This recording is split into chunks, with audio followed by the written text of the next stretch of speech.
Nothing in this podcast is intended as investment advice, and the people in this podcast may hold positions in the stocks they talk about. Do not buy any investment based solely on a tip or recommendation. Please do your own research.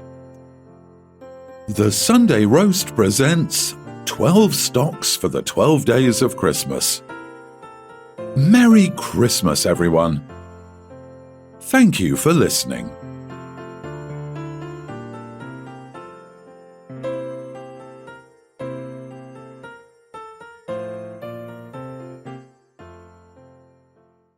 Today we're joined by Rory Kutluoglu from Cloudbreak Discovery. How's things today, Rory? Oh, very good. Lots going on. I haven't been home since November 1st. Wow. So you're having Christmas on the road then at the moment then? No, I'll get home for Christmas. That'll be the closeout. That's it. I'm done. I need some turkey. What is your, what is Christmas for you? What's it all about? Give us a bit of background on how you like to celebrate. So for us, I've got an older sister and two younger brothers, and Christmas is really about it's everyone's special day, right? Like we're all together, and it's no one person or one thing is the focus, right? So, and that I've talked to my sister a couple of times about this because my brothers are a bit younger. So when they were like they dragged the enthusiasm of Christmas into our high school days, into our university days, because they were younger.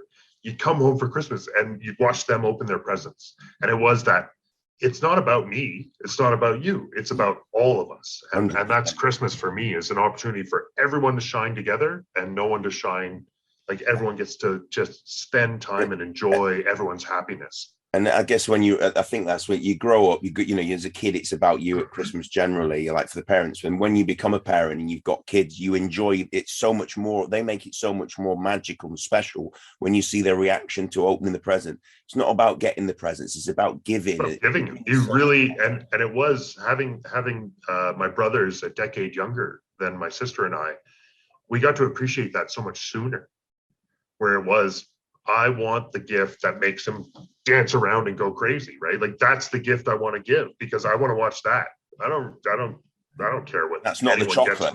That's not just the chocolate, right. Is it? Yeah, and it is like I don't care. Please get me chocolate because I'll just happily eat the chocolate. What I want is to see them dancing around because they're excited about. I listen to them. Yeah, it's an opportunity to show your family you care, right? The giving really is the gift. 100%. So, okay, so the reason you're on today is obviously, CDL was one of our 12 stocks for the 12 days of Christmas. This format we've got, and it's going to be going out over the Christmas period. And we just wanted to kind of include you because we felt it's a stock that a lot of them, the masses just doesn't seem to really understand the whole principle of a royalty or a project generator. And, we could talk about actually 16 stocks or 16 projects for the 12 days of Christmas. And we wouldn't have enough days for this because you've got 16 projects.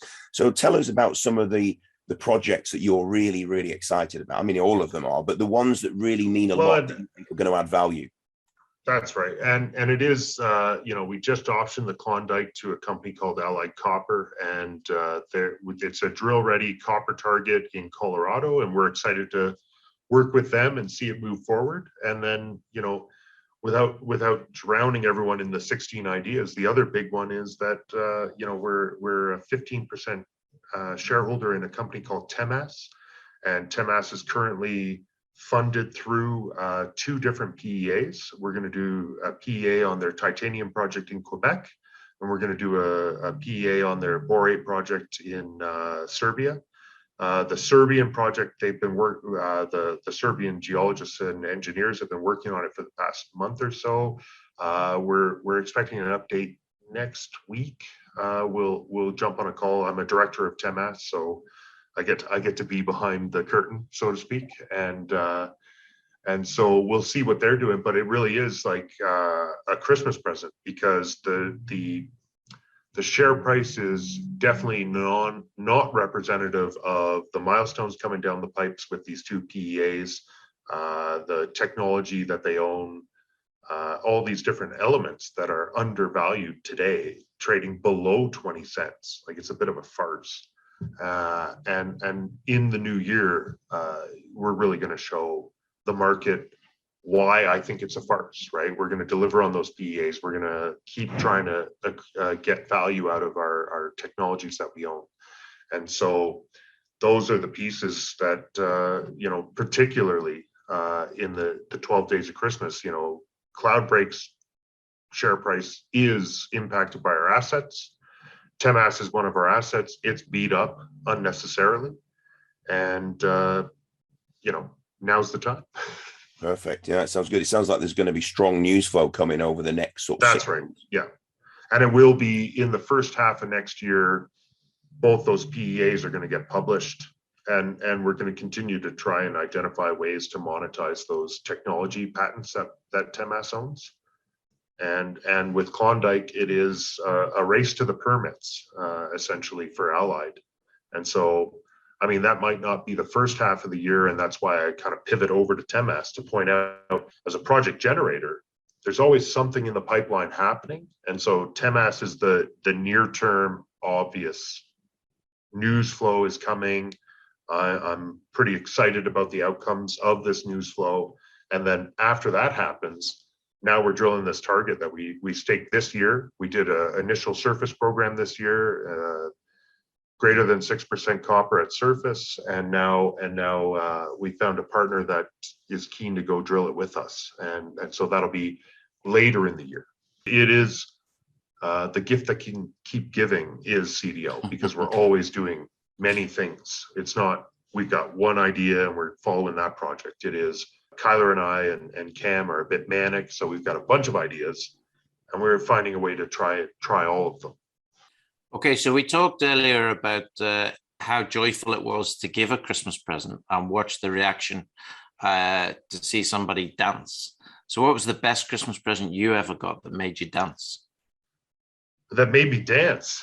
I think I got most of my good presents as an adult, so maybe I didn't dance. But I would reflect back on. I don't know if you guys got it in England. A product called Constructs.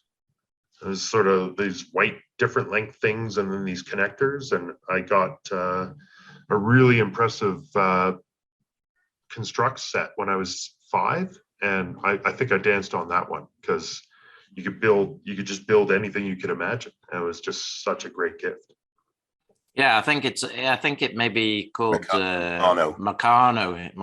Oh, so it's similar to Meccano, but it snapped together. You didn't have to screw things together. So it was a bit more appropriate for a dumb 5-year-old like myself, right? One of the reasons why Kyla always used to bang on about we listed in London was because the Canadian investors weren't that keen on going outside of North America for a lot of these things. So is there anything in the portfolio that you think, okay, something exciting is going to happen in 2022 outside of the Western world, if you like? I appreciate you steering me at that, because it is we've been over to Cote d'Ivoire. We've identified partners. We're working up a portfolio that includes at least 2 identified gold targets that we have the exploration license for. We're looking for gold in Western Africa, and we're pretty keen about that in 2022 as well. And that's something. Like, this is the other the trap of the project generator. We're pursuing these ideas. We've been working through it all year. We've only gotten to a point today where we can start speaking to going to Western Africa and doing these things, because we've set the groundwork. We've got the claims secured, and in 2022 we're going to roll that out, and it's going to be, classic Western African lode gold. So you can anticipate that we're pursuing high grade gold. We're bulk tonnage as well, structurally hosted gold. But at this point, it is conceptual. It's exploration. We've got the ground, we've got the people on the ground, and we've got the idea, and we're pulling together what should be a really interesting initiative in the new year. And that's our primary focus in the African basin. One company that I've been looking at as almost not a peer, just to get a kind of a similarity within the UK, within the London market, is a company called Alta Strategies, and I think you might be familiar with them. And I quite like them. They're a good group. they've got some good numbers, but I mean, like, it seems that they've had more value applied. Like the market cap's around the 51 million mark, and some of their assets are pretty good in the Africas. But do you think there's a big disconnect between some of the assets that they've got and that Cloudbreak have got in terms of the projects they're involved with? Well, I think there's a disconnect between their valuation and our valuation. I consider us apples to apples comparison. We actually have more royalties than they do. Those royalties are comparable in terms of anticipated performance, anticipated payment. The timeline is comparable for a number of those assets, and I think that one of the things I think that in the coming year we're going to have an opportunity to start talking about our deal flow, our jurisdictional lack of bias is going to be advantageous overall. I think they're a great group, smart guys that are doing really good things. And it was, Kyler actually used them to convince me that listing in London was a good idea, because we've debated about the European and UK market in particular, understanding what a project generator is and sort of how the valuation comes to play. I think our share price currently reflects that maybe people don't entirely get what we're up to. And so we debated that. And that was one of the examples. I was like, look at these guys. They're smart guys. They're doing the same thing, same sort of model that we want to execute, and they're getting that valuation. And I think our trap is explaining to people what our value, what we're up to, and being able to say, we've got this Cote d'Ivoire thing coming. We just executed in Colorado on our model perfectly, and Temas is advancing our model from inception, right? And it's just about, I hope, showing people that we're diversified commodity, diversified jurisdiction, testing ideas, multiple ideas simultaneously. We've talked just about 3 of the 16 projects. If one of those projects hits gold, copper, whatever, in the amounts that we're titanium, in the amounts that you're talking about, how does 7 million market cap sound in that context? Well, it sounds low. Ultimately, the idea is we give up a bit of an interest so we don't get 100% of the value gain, but suddenly it's the quote unquote overnight success, where you've got the result of your work, and our work is a year, 2 years already.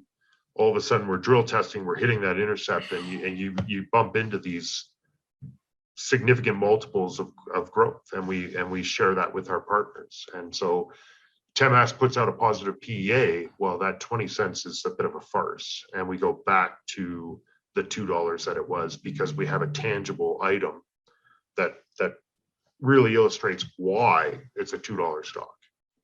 And Allied hits copper on Klondike in a drill intercept of economic worth, similar situation where it just bumps it right up again. And that's the big advantage with Cloudbreak. We're testing these many things simultaneously without having to burn all the capital to make it happen. So we're not diluting our shareholders out to test these ideas. We're giving up a percentage of our uplift, which means we get to have that uplift. Yeah, in 2022, roughly in whatever currency you want to talk about, how much money is going to be spent on those 16 projects that Cloudbreak isn't going to spend? So thinking about Norseman and Temas and Allied in particular, and just sort of going through it, we were weighing it up against our agreements, and it looks like we could see at least at a minimum $5 million in exploration that our partners will fund, and we'll get to participate in whatever news comes from that, and we're not going to spend that. Cloudbreak's exploration budget is more in the tune of a couple $100,000, beyond the G&A. Money on the ground will be in that realm from Cloudbreak, except for our lithium initiative. There might be a few more dollars spent there. And that's where, we'll spend that fractional portion, and we'll get the idea to a point where it's clear what the next step is. And then we do give up a bit of the interest in it to see it tested. so that we can keep, we can do Cote d'Ivoire. I can have this lithium initiative. We can pursue copper and precious metals in BC, Ontario, and Colorado. That you can't have it all, right? So and that's where in 2022 we're going to see at least 5 million spent on all our different projects, and we're going to add projects to that as well in 2022. Yeah. So with the market cap like you have, there isn't really a possibility you could spend anywhere near that much money on all these projects, let alone be able to actually deal with the logistics of all of that as well. It would just not be practical. So in this situation, as you say, we give up some of the upside, but ultimately, if any of these are even close to first base, home run, whatever word you want to use, then it's going to knock Cloudbreak out of the park, basically. That's right. And that's the, we don't get 3 strikes or out, we get more, because it's 3 strikes or out per project, and we've got a partner on all those projects. Yeah. Okay. My last question: if you could have anything for Christmas, what would it be? Lancia Stratos. Oh, he likes his old rally cars, Italian as well. What a classy man. Lancia Delta Integrale, maybe. Yeah, no, I like that as well. But I like the Stratos. It's What about you guys? What's your Christmas present? I mean, I just shot from the hip with $1 million car.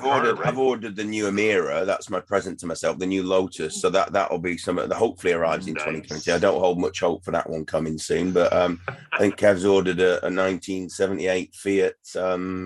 Yeah, I just like a car that doesn't break down. To be honest with you guys, don't get a Fiat. I haven't got high expectations of a type of car. Just one that doesn't break down would be good. That would be monumental, actually, to be honest. I've been driving a 2006 Renault Megane for 8 years now, so I would quite like to change that, so we will see. Well, a car that doesn't break down, maybe you need like a Suzuki Swift or something like that, right? In Egypt with many potholes is probably true. I think there's a graph of like joy versus reliability, and it's like Phil's tapped into Lotus. He's after my heart. It's if it might kill you at any given time because it's going to catch fire for no reason. They say the Lotus is that the acronym is lots of trouble, usually serious, as you've probably heard. It's well, and as a previous Lotus owner, I can attest that's exactly the case. Yeah, I had an glorious. Elite. When it's working, it's glorious. I had an Esprit, and but then when it breaks, it's glorious as well. You're like, I don't even understand what's broken. Yeah. Well, no one can ever fathom it out because it'll be some dodgy electrical issue that runs through the wiring loom or something crazy like that, But anyway, Rory Kutluoglu, we wish you a Merry Christmas. Merry Christmas. Yeah, Merry Christmas. God bless. This podcast was brought to you by Roast PR Limited. If you would like to appear on a future episode of The Sunday Roast, please email admin@thesundayroast.net.